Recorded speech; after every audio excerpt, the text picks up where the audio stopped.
تاریخ میں ایک واقعہ یہ بھی آیا ہے کہ ایک یہودی شخص تھا، بڑی خوشحال زندگی گزار رہا تھا، اللہ نے بچے دیے تھے، بیٹیاں تھی، بیٹے تھے، خوشحال زندگی، اچھا رزق تھا.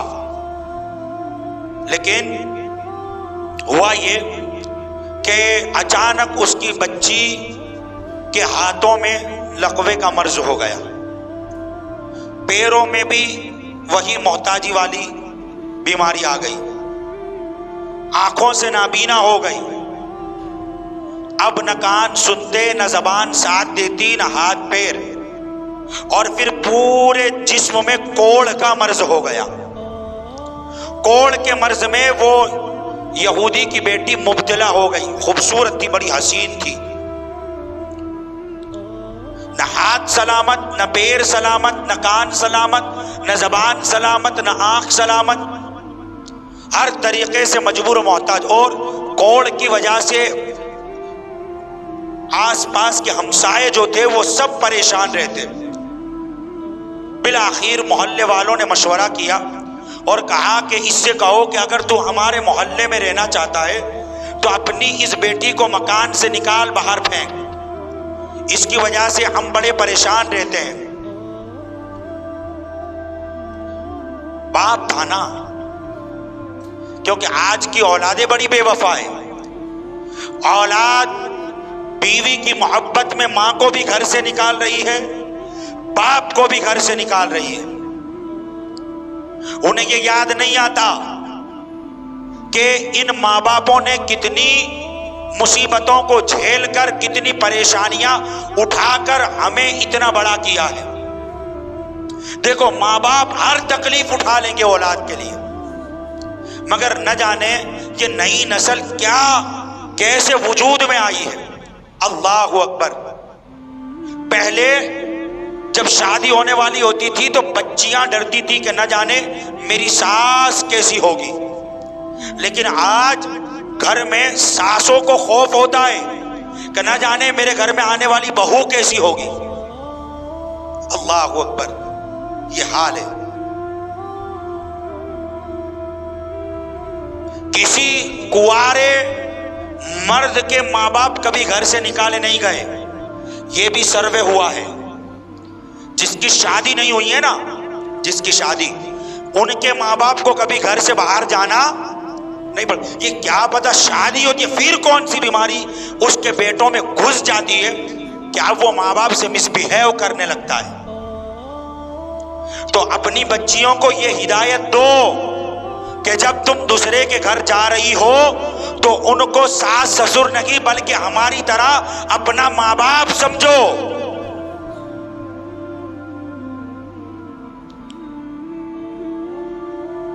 عورت کی جنت شوہر کی خدمت میں ہے. سن لیں، عورت کی جنت شوہر کی خدمت میں ہے، اور شوہر کی جنت ماں باپ کی خدمت میں ہے. اس کو ہمیں اچھی طرح سمجھنا ہوگا، ورنہ جتنے آنسو اپنے ماں باپ کو رلایا ہے نا، اتنا ہی تمہاری اولاد تمہیں رلائے گی. تیار رہنا. جو سلوک اپنے ماں باپ کے ساتھ کر رہے ہو اسی سلوک کے لیے انتظار کرنا، منتظر رہیے گا. وہی سلوک یا اس سے بدتر سلوک تمہاری اولاد تمہارے ساتھ کرے. تو ماں باپ تو اگر اولاد کوئی ایسے مرض میں مبتلا ہو جائے نا کہ جان لیوا ہو، تو ماں باپ پھر ہاتھ اٹھا کر کہتے مولا میری زندگی لے لے اور میری زندگی میرے ماں باپ کو دے دے، میری اولاد کو دے دے. یہ ماں باپ کی دعا ہوتی کہ میری زندگی میری اولاد کو دے دے.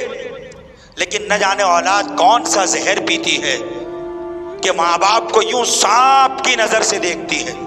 اللہ تعالیٰ ان تمام لوگوں کو ہدایت عطا فرمائے جن کے والدین حیات، اللہ انہیں صحت دے، تندرستی دے، اور ان کی اولادوں کو اپنے ماں باپ کی خدمت کرنے کی، قدر کرنے کی توفیق عطا فرمائے.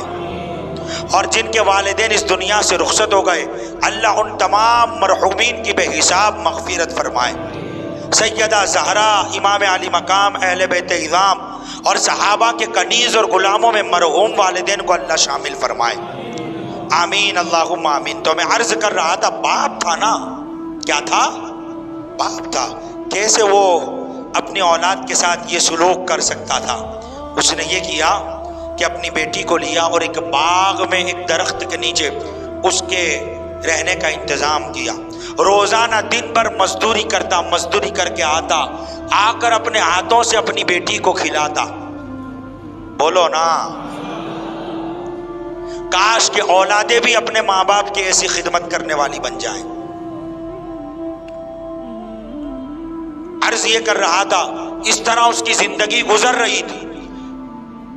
اس بچی کا بیان ہے کہ ایک دن درخت کے اوپر چند کبوتر آ کر کے بیٹھے، کبوتر آ کر بیٹھے جن کے پروں سے، گردن سے، بدن سے خون کے قطرے ٹپک رہے تھے۔ ایک خون کا قطرہ جب اس بچی کی آنکھ میں گیا تو آنکھ روشن ہو گئی۔ نابینا آنکھ اب اس میں بینائی آ گئی۔ دوسرا قطرہ گرا تو دوسری آنکھ بھی ہو گئی روشن۔ پھر خون کا قطرہ ہاتھ پر گرا تو ہاتھ کی محتاجی جاتی رہی، پیر پر گرا تو پیر کی محتاجی جاتی رہی، اور یوں سارے مرض سے اللہ تعالیٰ نے شفا عطا فرمائی۔ جب وہ ٹھیک ہو گئی نا تو روز باپ آتا تھا، روز والد آتا تھا، مگر اب وہ خود اپنے باپ کو تلاش کرنے کے لیے نکل چکی ہے۔ جب باپ کو تلاش کرنے کے لیے نکلی تو باپ اس کو پہچان نہیں پایا، کیونکہ اس کے ذہن میں تو ایک خیال تھا کہ میری بیٹی آنکھوں سے محتاج ہے، کانوں سے محتاج ہے، زبان سے محتاج ہے، ہاتھ پیر سے محتاج ہے۔ اللہ اکبر۔ اس نے کہا بابا میں ہی تیری بیٹی ہوں۔ تو کہا کہ تجھے شفا کیسے مل گئی؟ سارے مریضوں نے جواب، سارے حکیموں نے جواب دے دیا تھا کہ تیری شفا کا اب کوئی علاج نہیں ہے دنیا میں، تجھے شفا کیسے مل گئی؟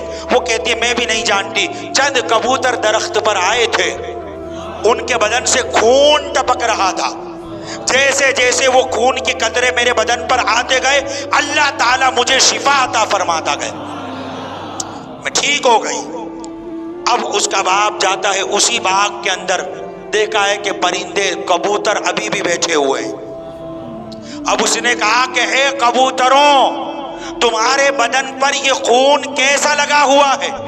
تو تاریخ میں آتا ہے اللہ نے ان پرندوں کو انسانی زبان عطا فرمائی، اور ان پرندوں نے کلام کیا اور کہا کہ اے سوال کرنے والے سن، ہمارا تو معمول یہ تھا کہ روزانہ صبح اپنے گھونسلوں سے نکلتے، دانے کو چنتے، اور دانا چننے کے بعد پھر ہم شام کے وقت اپنے اپنے ٹھکانے پہنچ جاتے، ایک دوسرے سے ہم اپنی زبان میں باتیں کرتے کہ تجھے کھانے کو کیا ملا، تو نے کون سا دانا کھایا، تو نے کون سی غذا سے پیٹ بھرا۔ لیکن ایک مرتبہ جب ہم اپنے گھونسلوں میں تھے، اپنے ٹھکانوں میں تھے، تو کسی نے پکارا کہ تم اپنے ٹھکانوں پر آرام کر رہے ہو، اور کربلا کے میدان میں 3 دن بھوکا اور پیاسا امام الانبیاء صلی اللہ علیہ وسلم کا نواسہ شہید کر دیا گیا۔ اللہ اکبر۔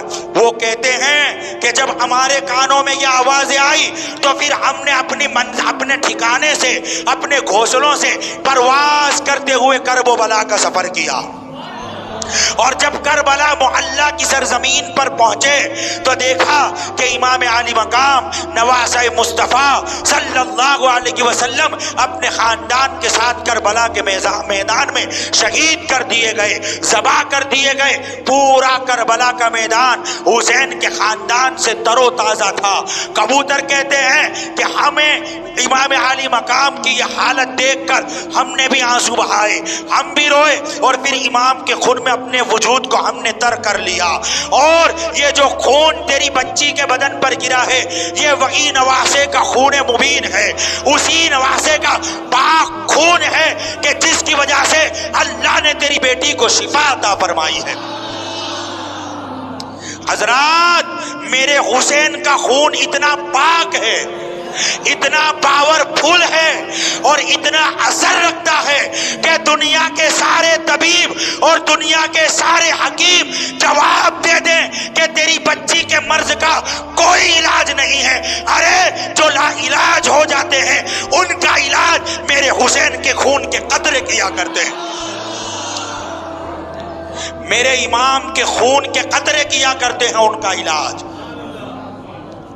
اللہ اکبر، یہ ہے حسین کا خون، یہ ہے میرے امام کا خون مبین۔ اللہ اکبر۔ اور بات چلیے تو سنیے، وہ یہودی پھر اکیلا نہیں، پورا خاندان لے کر کے آیا اور سب کو گواہ بنا کر کہا کہ اے لوگو، جھوٹے نبی کے نواسے کا خون ایسا نہیں ہو سکتا، یہ نواسا بھی سچا ہے اور اس کا نانا بھی سچا ہے، یہ نبی بھی برحق دین لے کر آئے، پڑھا اشہد اللہ الہ الا اللہ اشہد ان محمدن عبدہ ورسولہ، کلمہ پڑھ کر پورا خاندان مسلمان ہوا ہے۔ اے لوگو، حسین کٹنے کے بعد بھی لوگوں کو ایمان کی ہدایت عطا فرماتے ہیں، یہ حسین کا اختیار ہے، یہ حسین کا مرتبہ ہے، یہ حسین کی عظمت و شان ہے۔ اور پھر لوگ تو آج کہتے ہیں کہ نبی کو علم غیب نہ تھا، ہم تو دیکھ رہے ہیں کہ حسین کا قطرہ جانتا ہے کہ یہ مریض ہے، ورنہ یہی خون حسین، بالکل توجہ سے سننا، یہی خون حسین ابن زیاد کے پیر پر بھی ایک بوند گرا تھا، تو وہاں کیا ہوتا ہے، جب گرا تو پیر میں سوراخ کیا، ہڈی تک پہنچا، ہڈی میں سوراخ کیا، اور تخت پر پہنچا، تخت میں سوراخ کیا، زمین میں پہنچا اور سیدھا غائب ہو گیا۔ اسی سوراخ سے اس لعین کو ناسور پیدا ہوا اور وہ تڑپ تڑپ کر مرا خبیث۔ تو حسین کا خون بھی جانتا ہے کہاں شفا دینی ہے اور کس کو برباد کرنا ہے، تو نواسے کا خون کا یہ عالم ہے، تو نانا کے مرتبے کا عالم کیا ہوگا، نانا کی عظمت و شان کا عالم کیا ہوگا۔